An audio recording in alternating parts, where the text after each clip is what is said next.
Hey, what's up? Assalamu alaikum, guys. So, আকৌ এখন নতুন ভিডিঅ' লৈ আহিলোঁ আপোনালোকৰ মোবাইল স্ক্ৰীণত। চ' আজিৰ ভিডিঅ'টো স্পেচিয়েল হ'ব কাৰণ আজিৰ ভিডিঅ'টো হ'ব ব্লগিঙৰ ওপৰত। চ' আপোনালোকে চাগে কিছুমান মানুহে গম পাইছে যে বৰষান্তা স্কুলত নিয়োজিত এটা বিশাল ফুটবল খেলৰ আয়োজন কৰা হৈছে।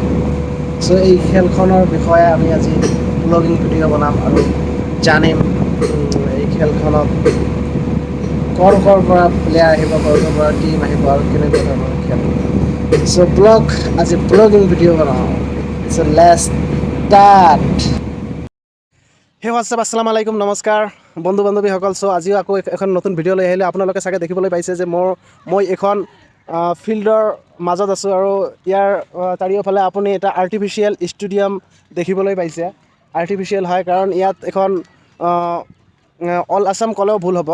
আপুনি ইয়াত আই এছ এলৰ প্লেয়াৰ খেলিবলৈ আহিব। এইটো এটা NGOৰ তৰফৰ পৰা অনুষ্ঠিত কৰা হৈছে এই ফুটবল টুৰ্ণামেণ্টটো, আৰু এইটোৰ নামটো হ'ল গিফ্ট টু লাইফ ফাউণ্ডেশ্যনৰ তৰফৰ পৰা এই খেলখন আয়োজন কৰা হৈছে। আৰু এই খেলখন চাবলৈ আহিব কাৰণ এই খেলখনত আপোনালোকে বাহিৰৰ বহুত প্লেয়াৰ চাব পাৰিব। আৰু যিবিলাক প্লেয়াৰ টিভিত আপোনালোকে যিবিলাক প্লেয়াৰৰ খেল দেখে ISLৰ, আৰু এইবিলাক প্লেয়াৰৰ আপুনি ইয়াত দেখিবলৈ পাব নিজৰ চকুৰে। মানে হাতত যদি কম পইচাও থাকে তেতিয়াহ'লে আপোনালোকে এই প্লেয়াৰবিলাকক চাব পাৰিব। এইটোৱে ডাঙৰ কথা, কাৰণ আজি ৰাইজৰ সহায় সহযোগিতাৰ কাৰণে এই প্লেয়াৰবিলাক এইখন ফিল্ডত আহি আছে। মই আশা কৰোঁ আপোনালোকে আহিব। চ' আপোনালোকে যদি ইয়াত আহে তেন্তে আপোনালোকে এতিয়া যিটো দেখি আছে আৰ্টিফিচিয়েল আপোনাৰ যে ষ্টেডিয়াম বনাই আছে, এইটো দি চাৰিওপিনে ঘেৰা আছে আৰু এইটো টিকেট ছিষ্টেম হ'ব। আপোনাৰ টিকেট লৈহে ইয়াৰ ভিতৰত আহিব পাৰিব। ছেক্ৰেটাৰী চাহাবৰ লগত কথা পাতিবলৈ যত্ন কৰিম আৰু আপোনালোকৰ যিবিলাক প্ৰশ্ন আছে মই ক'বলৈ চেষ্টা কৰিম। চ' ছেক্ৰেটাৰী চাহাব, আপোনাৰ নামটো জনাই দিব পোনপ্ৰথমত। হয়, মোৰ নাম আহিবুল হুছেইন। মই গিফ্ট টু লাইফ ফাউণ্ডেশ্যনৰ ছেক্ৰেটাৰী হয়। আমাৰ এইখন খেল স্বাধীনতা উপলক্ষে আৰম্ভ কৰিবলৈ লৈছোঁ।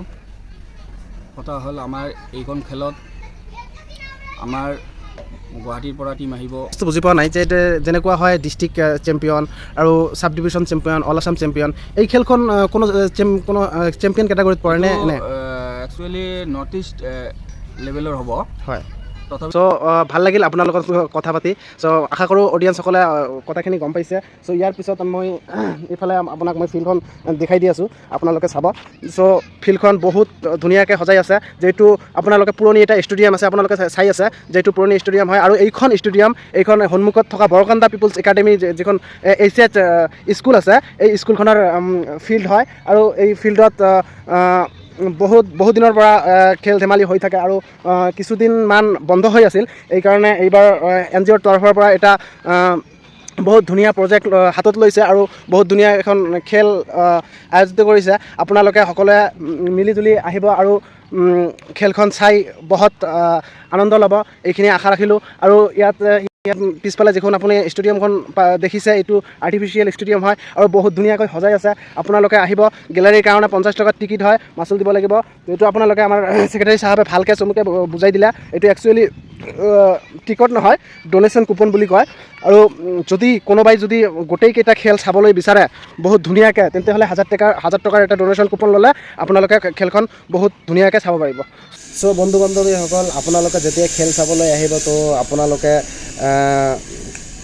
ক'ত বহিব, কেনেকৈ বহিব, এইটো মই আপোনালোকক দেখুৱাই আছোঁ। এইটো আপোনাৰ এই যে চাই আছে চাৰিওফালে বাঁহেৰে ষ্টেডিয়ামটো বহোৱাৰ কাৰণে ষ্টেডিয়াম এটা বনাই আছে, যিটোত আপুনি বহি অতি আনন্দেৰে খেলখন চাব পাৰিব। এইটো বাঁহেৰে ছিট বনাইছে, এইটো চাই আছে। এইটো আপোনাৰ বাঁহ দি ছিট বনাইছে, যাৰ ফলত আপুনি বহি থিয় হৈ খেল দেখিব পাৰিব। আৰু এইখন খেলৰ যদি মই চমুকৈ ক'বলৈ যাওঁ তেন্তেহ'লে আপুনি টিভিত যেনেকুৱা খেল চাই থাকে ISLৰ প্লেয়াৰবিলাক, ডাঙৰ প্লেয়াৰবিলাক, এই প্লেয়াৰবিলাকে ইয়াত আহিব খেলিবলৈ। চ' অতি কম পইচা খৰচ কৰি আপোনালোকে খেল চাব পাৰিব এইবিলাক প্লেয়াৰৰ, যিটোৱে এটা আমাৰ কাৰণে গৰ্বৰ কথা। কাৰণ আমি আমাৰ ফিল্ডত ইমান ডাঙৰ প্লেয়াৰক লৈ আহিবলৈ সক্ষম হৈছোঁ, কাৰণ আপোনালোকৰ ৰাইজৰ সহায় সহযোগৰ কাৰণে আপোনালোকে সহায় সহযোগ কৰিছে, সেইকাৰণে আনিবলৈ পাইছোঁ। চ' এতিয়া মই আছোঁ আপোনালোকৰ পুৰণি ষ্টেডিয়ামৰ ওপৰত। চ' পুৰণি ষ্টেডিয়ামৰ পৰা আপোনালোকক ভিউখন দেখাই আছোঁ, আৰু ইয়াৰ কাষতে আপুনি এতিয়া কিছুমান মানুহক কাম কৰিবলৈ দেখি আছে। ফিল্ডটো ঠিক কৰি আছে, আৰু চাৰিওফালে আপোনালোকে যদি দেখি আছে চ' কাম কৰি আছে। এতিয়া কমপ্লিট হোৱা নাই, কাৰণ আজি মাত্ৰ 14 আগষ্ট, কালি 15 আগষ্ট আছে। 15 আগষ্টৰ কাৰণে এটা আৰু এটা বিশেষ ঘোষণা আছে, আপোনালোকক কৈ দি আছোঁ। ইয়াত আপুনি এটা হেৰি দেখি আছে। চ' ইয়াত আপোনাৰ এতিয়া ষ্টেজ বনোৱা হৈছে, যিটোত 15 আগষ্টৰ দিনা অলপ নাচ গানো হ'ব। চ' আপোনালোকে যদি চাব বিচাৰে তেন্তে আহি যাব। চ' আৰু 17 তাৰিখৰ পৰা খেলখন ষ্টাৰ্ট হ'ব। খেলখন বহুত ডাঙৰ হ'ব, আৰু খেলখন দূৰ দূৰৰ পৰা প্লেয়াৰ আহিব। আৰু আশা ৰাখিলোঁ এই ষ্টেজখনত আপোনালোকে হেৰি পাব, নাচ গান হ'ব অকণমান। চ' আপোনালোকে আহিব চাবলৈ। তো আশা ৰাখিলোঁ আপোনালোকে সকলোৱে দলে দলে যোগদান কৰি আহিব, আৰু আমাৰ এইখন খেলৰ আনন্দ ল'ব। আমাৰ সুন্দৰকৈ সজোৱা আৰ্টিফিচিয়েল ষ্টেডিয়ামত বহি। চ' আপোনালোকে ইফালে আৰু দেখি আছে পুৰণি ষ্টেডিয়ামত আপোনাৰ সেইদিনা খেলৰ দিনা হেৰি কৰিব, বহি কমেণ্ট্ৰি কৰিব, আৰু ইয়াত প্লেয়াৰবিলাক থাকিব। চ' আপোনালোকে দলে দলে যোগদান কৰিব, আৰু আপোনালোকে যদি টিকেট ক্ৰয় কৰিব বিচাৰে তেন্তে আপুনি আপোনাৰ ইয়াত কাৰ্ড দি দিম। কাৰ্ডৰ নম্বৰত কল কৰি আপুনি টিকেট ক্ৰয় কৰিব পাৰিব। চ' আশা কৰিলোঁ ভিডিঅ'টো আপোনালোকক ভাল লাগিল। চ' জয় আই অসম, জয় হিন্দ। লাইক শ্বেয়াৰ কমেণ্ট কৰিবলৈ নাপাহৰিব। লাইক এটা দি দিব, শ্বেয়াৰ কৰি দিব। আসসালামু আলাইকুম।